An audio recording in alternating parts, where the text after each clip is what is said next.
Amados, eu vos saúdo com a gloriosa paz de nosso meio e bondoso Salvador Jesus Cristo. Em Romanos capítulo 5, versículo 8, está escrito: Mas Deus prova o seu amor para conosco, em que Cristo morreu por nós, sendo nós ainda pecadores. Já observou que quando nós vamos a um mercado, ou a uma farmácia, ou a uma loja que venda sapatos e roupas, nós só adquirimos o sapato, a roupa, o remédio ou o alimento se nós tivermos dinheiro para pagar. Cartão de crédito também eles aceitam. Mas veja bem, tudo é comprado, nada é dado de graça. Então, quando nós olhamos para Deus, a palavra do Senhor fala que Deus amou o mundo de tal maneira, em João 3,16, que deu o seu Filho unigênito para todo aquele que nele crê não pereça, mas tenha a vida eterna. Então, nós fomos comprados com o sangue de Jesus. Nós quem? Aqueles que estão na presença do Senhor. Porque se nós formos observar, a Bíblia fala em Romanos 5,8, mas Deus prova o seu amor para conosco, em que Cristo morreu por nós, sendo nós ainda pecadores. Veja bem, o que significa dizer que o mundo, ele é um grande mercado e todos estão à venda. Satanás, ele já comprou muita gente. Com o quê? Com sangue? Não. Com o quê? Com pecado. Satanás, ele compra as pessoas com pecado. Ele faz com que as pessoas comecem a gostar do que ele oferece. Ele oferece adultério, ele oferece fornicação, que é o sexo fora do casamento. Ele oferece o banquete da mentira, que já está entranhado como se fosse uma metástase cancerosa dentro de muitos lugares que nós chamamos de política, na gestão de países, políticas internacionais. A mentira está em muitos lugares, como que foram os lugares e pessoas infectadas. Sistemas, ideologias, são também vacinas poderosas para levar muitas pessoas para cometerem injustiças locais, injustiças dentro dos seus países e até injustiças internacionais. E nós sabemos que o amor de Deus veio para salvar o homem desse contexto contaminado, desse contexto cheio de vírus ideológicos, que está levando milhares e milhares, ou por que não dizer milhões de pessoas para o inferno. Por quê? Porque são ideologias anticristãs, são modos de pensar anticristãs, grandes pensadores, que são pessoas inspiradas por Satanás, para fazer com que as pessoas, as populações mundiais, fiquem totalmente oprimidas por suas ideias anticristãs, por suas ideias injustas, por suas ideias que visam apenas um grupo de pessoas, um pequeno grupo de pessoas que vão viver muito bem e um grande grupo de pessoas que vão viver muito mal, comendo somente das migalhas que caem de suas mesas. Será que já deu para perceber a que me refiro? Com certeza já deu. Então observe, quando Deus olha para a humanidade, ele vê que não é um justo sequer. A palavra do Senhor fala em 1 de Coríntios, capítulo 15, versículo 21, assim como a morte veio por um homem, a ressurreição dos mortos veio por um homem. Porque assim como todos morrem em Adão, assim também todos serão vivificados por Cristo. Agora vamos lá. Por que Adão, ele deu a morte, ele trouxe a morte, ele gerou a morte? Porque Adão é o pai da desobediência. A desobediência começou com Adão e Eva no jardim do Éden. E por isso eles não foram convidados para se retirarem do jardim, eles foram expulsos, segundo o texto bíblico. Eles foram expulsos, mas ali Deus prometeu que 4.000 anos depois viria a semente da mulher, que seria o Senhor Jesus, que feriria na cabeça da semente da serpente, que é o poder do pecado, o poder dos demônios, o poder do mal, o poder das trevas. Então, quando o Senhor Jesus veio ao mundo, 4.000 anos depois, Gênesis 3,15, quando assim que o Senhor Deus expulsou Adão e Eva, ele chamou também a serpente, a antiga serpente que é o diabo. Assim, olha, e porém inimizade entre ti e a mulher, entre a tua semente e a sua semente, esta te ferirá a cabeça e tu lhe ferirás o calcanhar.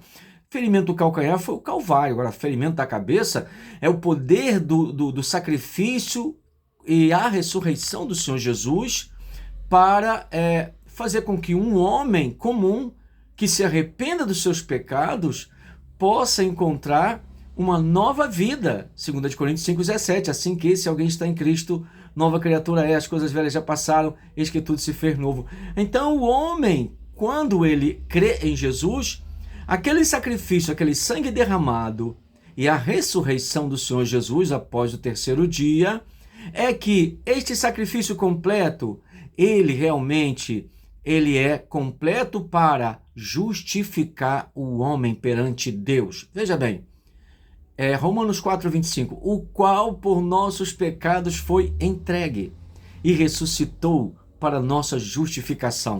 Se ele ressuscitou, eu posso ter vida espiritual. Se ele ressuscitou, eu posso ter fé. Se ele ressuscitou, eu posso ter esperança. Se ele ressuscitou, eu posso saber que o céu está me esperando. Se ele ressuscitou, eu venço a carne. Se ele ressuscitou, eu venço o mundo. Se ele ressuscitou, eu venço Satanás e seus demônios. Se ele ressuscitou, eu tenho uma nova vida. Se ele ressuscitou, eu posso ter um novo nascimento, conforme João 3,3, quando Jesus fala para Nicodemos, necessário vos é nascer de novo.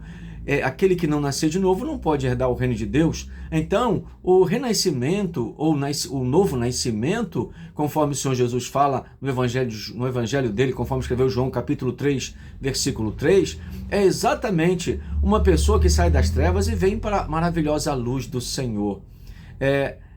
A Bíblia fala em Colossenses capítulo 1, versículo 13, ele nos tirou da potestade das trevas e nos transportou para o reino do Filho do seu amor. Que coisa maravilhosa! Nós fomos transportados, estamos assentados nas regiões celestiais com Cristo. Por quê?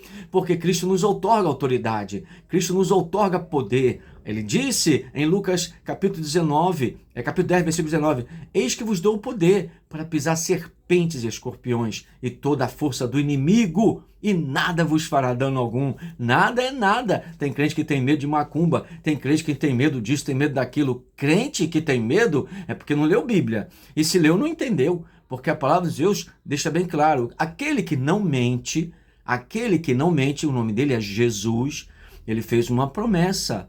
Lucas 10, 19, eis que vos dou poder, isto é, autoridade, para pisar serpentes e escorpiões e toda a força do inimigo, e nada vos fará dano algum. O mesmo Senhor Jesus, no 40º dia após a sua ressurreição, estando no Monte das Oliveiras, ele fala lá, está registrado por Marcos capítulo 16, no versículo 15 em diante, mandou a gente enviar, pregar o evangelho, pregai o evangelho a toda criatura. Todo aquele que crê e for batizado será salvo, e aquele que não crê será condenado. Em meu nome, disse Jesus, expulsarão demônios, falarão novas línguas, imporão a mão sobre os enfermos e os curarão. E se beberem alguma coisa mortífera, não lhes fará dano algum. Você que tomou a picadinha e está preocupado, fique tranquilo. A promessa de Marcos 16,15 está dizendo, se beberem alguma coisa mortífera, essa picadinha mortífera não vai te fazer mal algum. Sabe por quê? Porque o Senhor fez uma promessa, Marcos 16. Você pode beber pela boca, não é? Mas você pode beber também pela veia e pode beber por intramuscular. É uma forma de beber, concorda comigo? Então, eu já mandei o recado. Você tem que perceber o que eu estou falando. Então é necessário que nós entendamos que mas eu trabalhava e me obrigaram a tomar essa picada. Ok, fique tranquilo, fique em paz. Existe um Deus que vela pelo crente fiel. E o nosso corpo é templo do Espírito Santo. Vocês se recordam quando Lázaro estava morto e já cheirava mal? E suas irmãs, Marta e Maria, uma delas disse ao Senhor Jesus, Senhor, se tu estivesses aqui, meu irmão não teria morrido. Mas o Senhor Jesus já sabia de tudo. Ele sabia que a glória de Deus teria que se manifestar na vida de Lázaro para não só Marta e Maria poderem presenciar a glória de Deus, mas também os judeus que ali estavam. A Bíblia fala que quando o Senhor Jesus chegou perto do lugar onde puseram Lázaro, ele chorou porque ele o amava. O Senhor Jesus é cheio de amor. Ele ama Lázaro e do mesmo jeitinho ele ama você e a mim. Então, veja bem, ele falou, tirai a pedra. Uma das lições que nós aprendemos nesse episódio, nesse acontecimento, é que o ato de tirar a pedra é um ato totalmente humano. É uma ordem do Senhor Jesus. Quem colocou a pedra? Provavelmente os mesmos que atiraram. Quer dizer, os que tiraram a pedra devem ser os mesmos, ainda que não seja, mas não foi o homem que colocou a pedra, então é o homem que tem que tirar a pedra. O Senhor faz o milagre, mas primeiro tem que tirar a pedra. Eu posso extrair uma lição preciosa para nossas vidas. Perceba na sua vida que tipo de pedra você colocou que está impedindo Deus de fazer um milagre na sua vida. A dúvida é uma pedra. A desobediência é uma pedra. A rebeldia é uma pedra. Tem pessoas que estão fora da igreja, estão desigrejados. Porque ali não dá certo, lá não dá certo. Isso é uma pedra na tua vida. Tira essa pedra porque você colocou essa pedra. Não foi Deus que colocou essa pedra, foi você. Então, se você colocou essa pedra, eu posso estar falando com um crente que colocou, como posso estar falando com um crente que não colocou pedra nenhuma. Então, eu estou me referindo ao crente que colocou uma pedra, que está impedindo Deus agir na vida dele. Então, se você colocou alguma pedra na sua vida, se você não liberou perdão para alguém, se você guarda rancor, guarda ódio, tem sentimento de vingança, mesmo sendo crente, isso é uma pedra. Deus não pode operar na vida de quem tem essas pedras.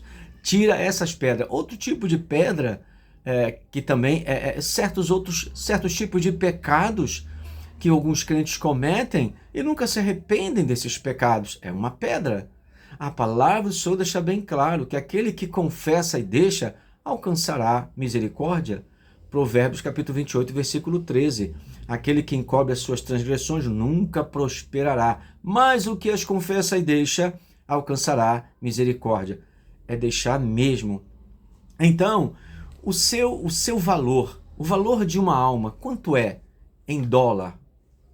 Alguns cientistas disseram que dá em torno de 6 milhões de dólares.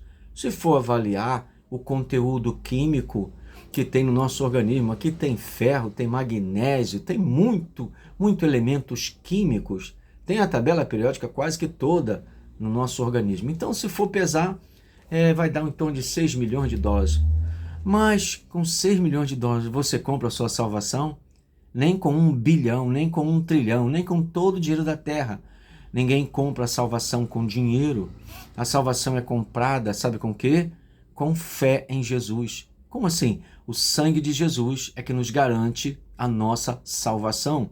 Para quê? Porque ele, o sangue de Jesus, nos purifica de todo o pecado. Mas a sua ressurreição é que nos justifica diante de Deus. Então, purificação dos pecados, sangue de Jesus.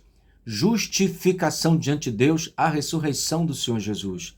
Por isso, Romanos 4, 25, o qual por nossos pecados foi entregue, o sangue de Jesus, e ressuscitou para nossa justificação. Então, a ressurreição. Então, nós sabemos que o sacrifício ele foi completo porque não foi só o sangue que foi derramado na cruz do Calvário. Depois de 3 dias, o Senhor Jesus ressuscitou. Se o Senhor Jesus não ressuscitasse, nós não poderíamos ser salvos. Que isso fique bem claro. Somente a ressurreição do Senhor Jesus é que deu validade ao sangue derramado no Calvário. Que isso fique bem claro. Se alguém ensinar diferente, é heresia, é doutrina de demônio. Outra coisa, fomos comprados com precioso sangue. Eu falei no início da ministração que você vai no mercado, vai na farmácia e você compra tudo com dinheiro. O mundo é um grande mercado e Satanás está comprando as pessoas com pecado, oferecendo adultério, oferecendo mentira, oferecendo uma série de coisas, principalmente na área sexual, tá demais da conta. E aí eu pergunto, como que Deus compra a alma de um homem? Com o sangue de Jesus. Esse é o dinheiro, entre aspas, que o Senhor Jesus usa para comprar. Quando uma vida é comprada com o sangue de Jesus, significa que aquela pessoa entregou sua vida para o Senhor Jesus com sinceridade de coração, com quebrantamento de coração. Significa que aquela vida está disposta pelo seu livre-arbítrio de decidir viver sob o domínio do Senhor Jesus. Por isso, vai se cumprir na vida dessa pessoa, João 15,14. Vós sereis meus amigos se fizerdes o que eu vos mando. Vai se cumprir na vida dessa pessoa também, com relação às Escrituras, João 5,39. Examinais as Escrituras, porque vós cuidais ter nelas a vida eterna, e são elas que de mim testificam. Então, temos que examinar as Escrituras para conhecer mais e mais do Pai, do Filho e do Espírito Santo, do plano de salvação, do céu, do inferno, de como pecar, como não pecar. Por que como pecar? A Bíblia mostra também o adultério. A pessoa pode viver de adultério e vai para o inferno. Pode viver de fornicação e vai para o inferno. A Bíblia fala, 1 Coríntios, capítulo 6, vê lá, versículos 9 e 10. Então, está dizendo que esse que comete essas coisas não vão herdar o reino de Deus. Tem também as obras da carne. Dá uma olhadinha lá. Gálatas, capítulo 5, versículo 19, 20 e 21. Obras da carne. Está escrito assim, Paulo escrevendo aos Gálatas: os que cometem tais coisas não herdarão o reino de Deus. Se não herdar o reino de Deus, vai para onde? Para o inferno. Não existe 3 caminhos. Existe 2. É céu e inferno. É trevas ou luz. Ou é Deus ou diabo. Ponto final. Tem muitas pessoas que querem criar narrativas baseadas nos seus pensamentos, totalmente destituído de sabedoria de Deus e destituído de fundamentação bíblica, para falar a respeito desses temas. Mas a palavra de Deus é bem claro. Nós fomos chamados para viver uma nova vida com Cristo. A Bíblia fala ainda em Colossenses capítulo 3, versículo 1, portanto, se já ressuscitastes com Cristo, pensai nas coisas que são de cima, onde Cristo está assentado à direita de Deus. Buscai as coisas que são de cima. Aí, versículo 2, pensai nas coisas que são de cima e não nas que são da terra. Por quê? Porque quando nós priorizamos as coisas de Deus, nós não permitimos jamais que as coisas que não são de Deus suplantem as de Deus em nossa vida. Então, quando um crente tem muito desejo de ler Bíblia, de orar, de jejuar, de ir para a igreja, muita gente, até certos crentes, dizem que isso é fanatismo.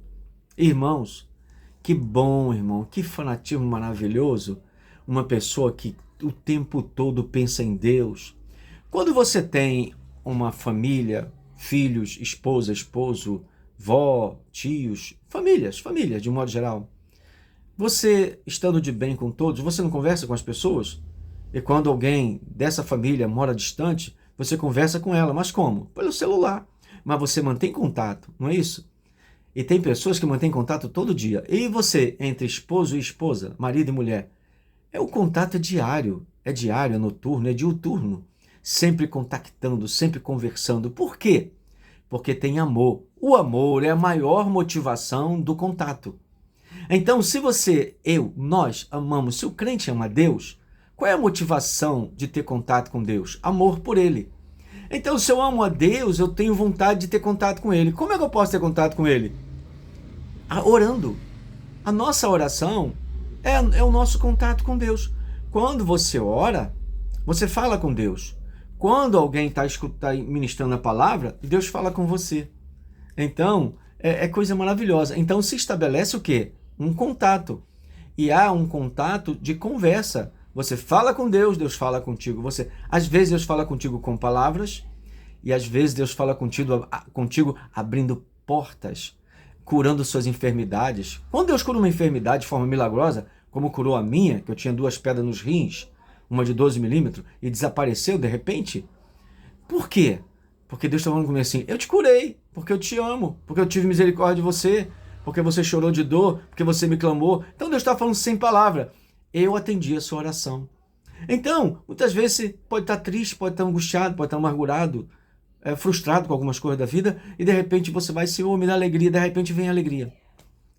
Deus não falou nada, veio só alegria. O Espírito Santo colocou alegria no seu coração. Aí você fala assim: Espírito Santo, obrigado. Ele está falando para você: eu coloco alegria no seu coração, você me pediu alegria, então eu te dei alegria. Você me pediu paz, eu te dei paz. Agora, se você pedir salvação porque você se sente não salvo, então ele te dá salvação. Qual é a convicção da sua salvação? Observe, Romanos 8:1. Portanto, agora, nenhuma condenação há para os que estão em Cristo Jesus, que não andam segundo a carne, mas segundo o Espírito. Então, a Bíblia fala em Romanos 8:14 que são guiados pelo Espírito de Deus. Esses são filhos de Deus. Então você foi comprado por bom preço.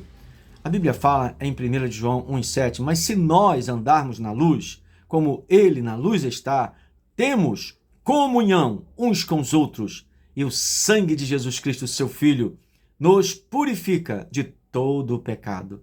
Então é necessário que você e eu tenhamos essa comunhão com Deus Pai, Deus Filho e Deus Espírito Santo.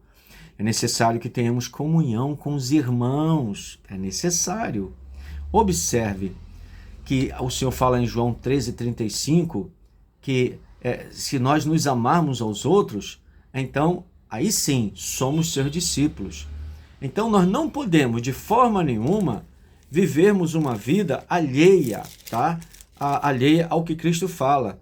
E ele deixa bem claro que o amor entre nós, nisto todos conhecerão que sois meus discípulos, se vos amardes uns aos outros, disse Jesus. Então o amor mútuo, o amor do irmão para com o irmão, do irmão para com a irmã, isso é o quê? Isso é uma orientação do Senhor Jesus.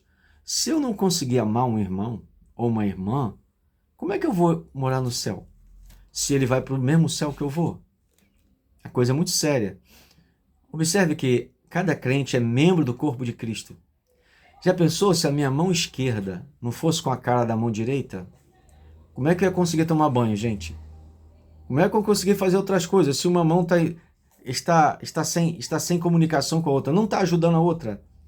Para pensar, se a minha perna direita não ficasse em comunhão com a perna esquerda, como é que seria para eu me locomover? Então é muito sério isso aí. Por quê? Porque os membros do nosso corpo, eles simbolizam os membros da igreja. Assim como a mão direita ajuda a esquerda e vice-versa, assim os irmãos devem ser, como os membros do nosso corpo humano. É isso que o apóstolo deixa bem claro, então, o apóstolo Paulo. Então, nós temos que tomar muito cuidado com a maneira como nós vivemos. Cuidado, você que gosta de ficar chateado com alguém porque alguém falou alguma coisa que você não gostou, ou alguém fez uma coisa que você não gostou, e você ficar alimentando essa mágoa por meses e meses. Se Jesus voltar nesse inteirinho, você fica. Você fica. Sabe por quê? Quem é que vai entrar no céu? Quem for limpo de mãos, principalmente aqueles que têm mão leve, limpo de mãos e puro de coração. O que é puro de coração? É o Espírito Santo olhar para o teu coração e não vê nada que Deus reprove. Então, se nós fomos comprados por um bom preço, temos que valorizar essa compra. Por quê? Porque nós não somos qualquer um, somos a igreja. E a igreja, ela é a representante do reino de Deus na terra. E nós não podemos, de forma nenhuma, viver uma vida de qualquer jeito, porque nós fomos comprados por um bom preço. E nós, veja bem, olha só, 2 Coríntios capítulo 5, versículo 19, isto é, Deus estava em Cristo, reconciliando consigo o mundo, não lhes imputando seus pecados, e pôs em nós a palavra da reconciliação. Nós estamos reconciliados com Deus, através do Senhor Jesus, e essa reconciliação implica, sabem o quê? Implica em comunhão. Após a reconciliação, estabelece-se uma comunhão. E aí os padrões de Deus devem de estar presentes na nossa vida diuturnamente. Lembre-se, ser crente não é apenas uma questão de maquiagem. Ser crente é ser crente. É na essência. Então, você foi comprado por um bom preço. Então, você tem que glorificar a Deus por causa desse sangue, esse sangue precioso que te comprou para o reino de Deus. E permaneça assim até o dia que você fechar os olhos, porque você vai reabri-lo nas mansões celestiais. Que Deus em Cristo te abençoe.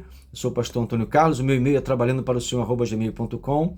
Por favor, compartilhe, dê um like, faça comentário, porque você vai ajudar o meu canal. E lembre-se, tem pessoas que estão precisando dessa mensagem, amém? Deus em Cristo te abençoe e que o Senhor Jesus te ajude, através do seu Santo Espírito, a você estar sempre de pé perante Deus e sempre com a alegria do Senhor, que é a nossa força. Amém.